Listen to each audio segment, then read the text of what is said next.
Pessoal, falando ainda sobre a luz, sobre fotossíntese, vamos falar sobre o uso da luz, né?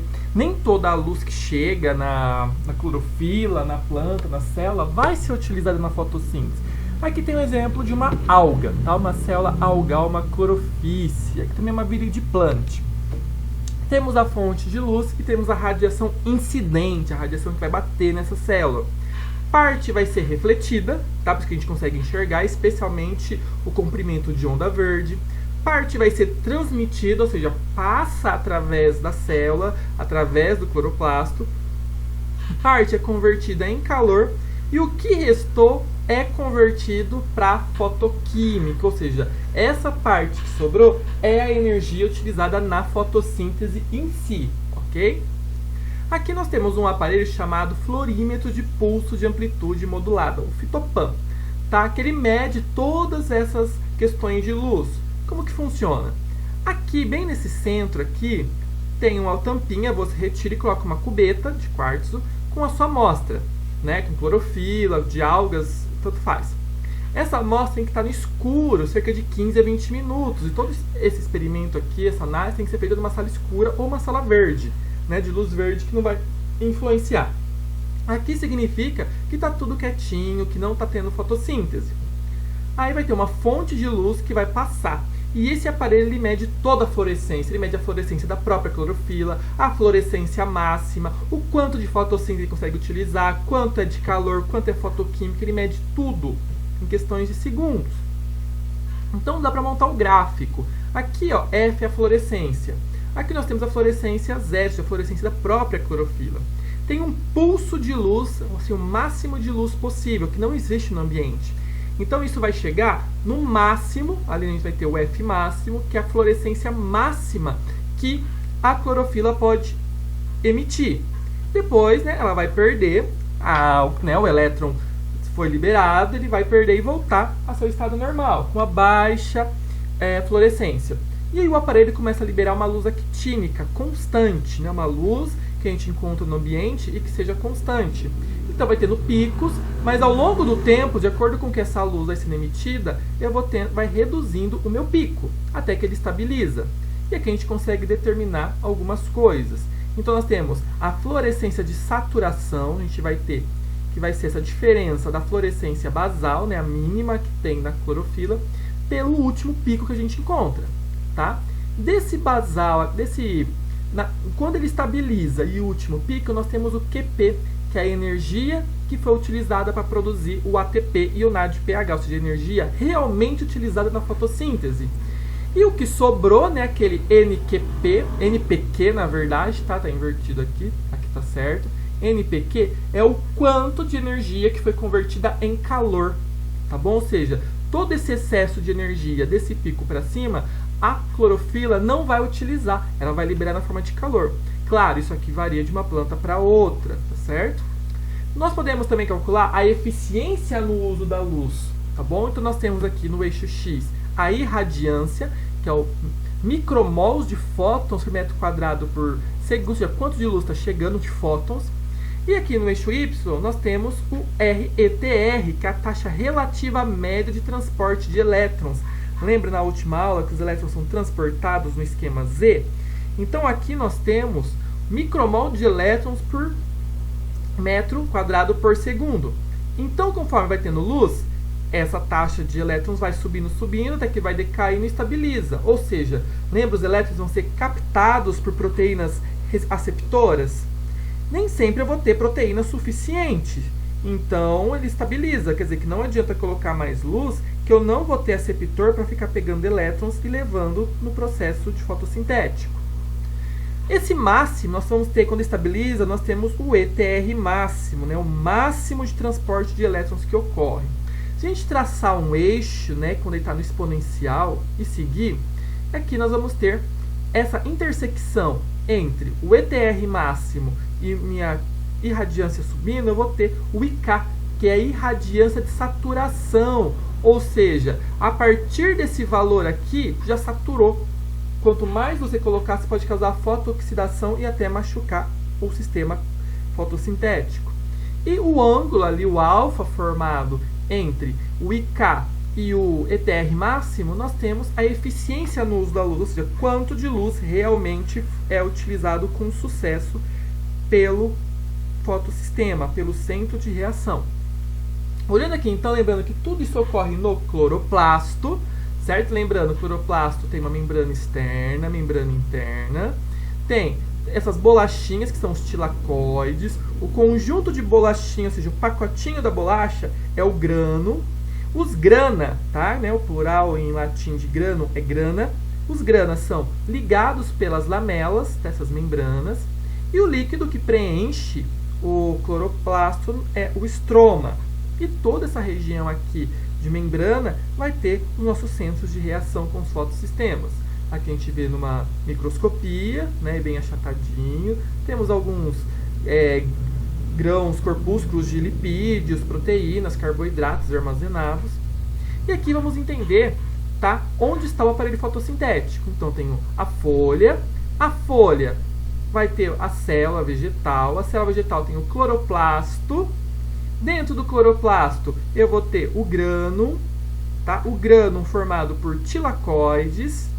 Então, observando, o tilacoide tem a membraninha, que é igual à membrana plasmática, e nele eu vou ter aqui o complexo antena, aquele conjunto de pigmentos. E ali eu tenho a clorofila. Lembrando lá na primeira etapa, que a clorofila tem o anel porfírico, que atrai a luz, e tem a cauda de hidrocarbonetos, que vai, como é hidrofóbica, ela vai se ligar à membrana do tilacoide.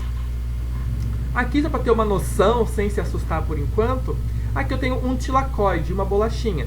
Então aqui em verde a membrana do tilacoide, a gente tem todo o sistema lá fotossintético, a fotossistema 2, fotossistema 1. Aqui mostra a reação ocorrendo, mas não se importe com isso agora não. Certo? A fluorescência basal aqui da própria clorofila, luz chegando, ó, na forma de fótons. Lembra que o HV é a energia, o quantum, certo? E dentro do nosso, onde seria o recheio da bolachinha, nós temos o lúmen do tilacoide, ou seja, uma região que vai ter líquido, certo? E tudo isso serve para síntese de ATP. Então, o primeiro processo é a síntese de ATP, que ocorre por mecanismos quimiosmóticos. O processo de produção de ATP, a molécula energética, nós chamamos de fosforilação, ou seja, adição de fosfato. Lembra, ATP? Trifosfato de adenosina. Se eu tiro um fosfato, fica o difosfato de adenosina e o fosfato inorgânico. Então, a partir do momento que eu pego a luz para inserir esse fosfato no ADP, eu formo o ATP. Isso é um processo de fosforilação. Então, o nome já ajuda. Falei fosforilação, estou adicionando fósforo ao ADP. Nas mitocôndrias, chama somente fosforilação, que será estudado na respiração.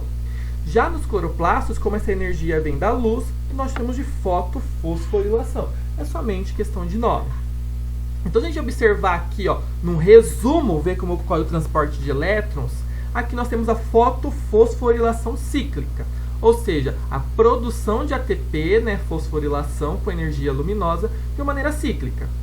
Então, nós temos a clorofila A, né, lá no fotossistema 1, a energia luminosa chega e o elétron fica excitado. Aqui no esquema a gente representa como se tivesse saltado, né, mas ele não salta, ele salta na camada, né, da sua molécula, mas do átomo, na verdade. Mas aqui a gente representa ele saltando. Esse elétron está cheio de energia. Ele não vai liberar essa energia na forma de luz. Nós vamos ter aceptores de elétrons, ou seja, proteínas que vão captar ele. Em cada um que ele vai passando, ele vai perdendo essa energia, até ele se tornar estável. Só que essa energia vai ser utilizada para fosforilar, para pegar o fosfato inorgânico, adicionar o ADP e produzir o ATP. O elétron ficou estável, ele pode voltar para a clorofila A. Isso aqui, gente, só ocorre em momentos que a célula necessita de muita energia, tanto de algas quanto de plantas. Não ocorre constantemente.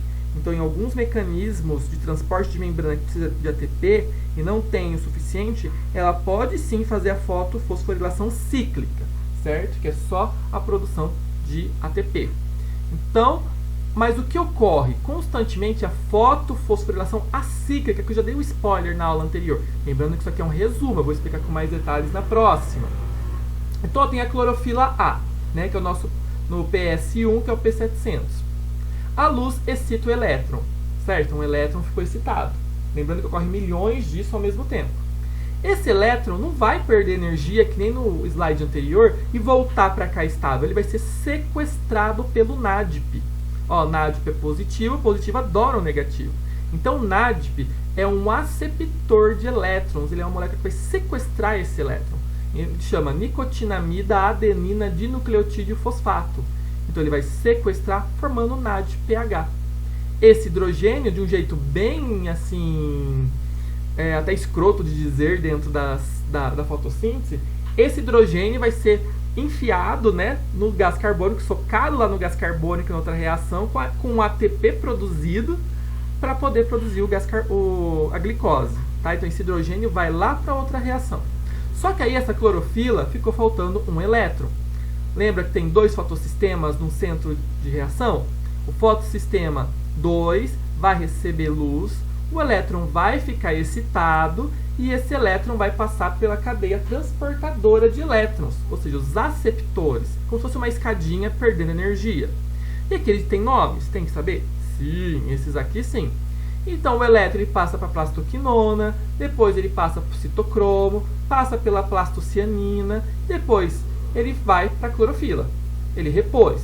Durante esse processo aqui, produz ATP. Então o ATP e o NADPH vão ser transportados lá para a segunda fase. Tá, professor, mas repouso do PS1. E o PS2 fica faltando?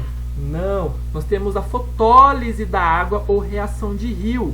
Então a luz vai quebrar a molécula de água, produzindo 2 elétrons, certo? Se for uma molécula só, o elétron vai repor essa clorofila, o outro vai para outra clorofila, aí ficou estável.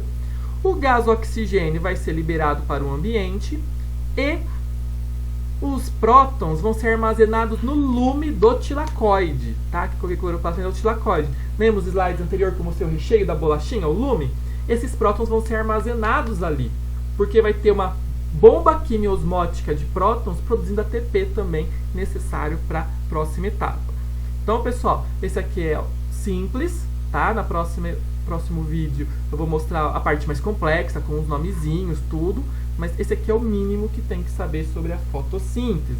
Então, aqui o PS1 perdeu um elétron excitado, ele foi sequestrado pelo NADP, formando o NADPH. O fotossistema 2, o elétron é excitado, esse elétron passa pela cadeia de transporte, plastoquinona, citocromo, plastocianina, e repõe o elétron do fotossistema 1.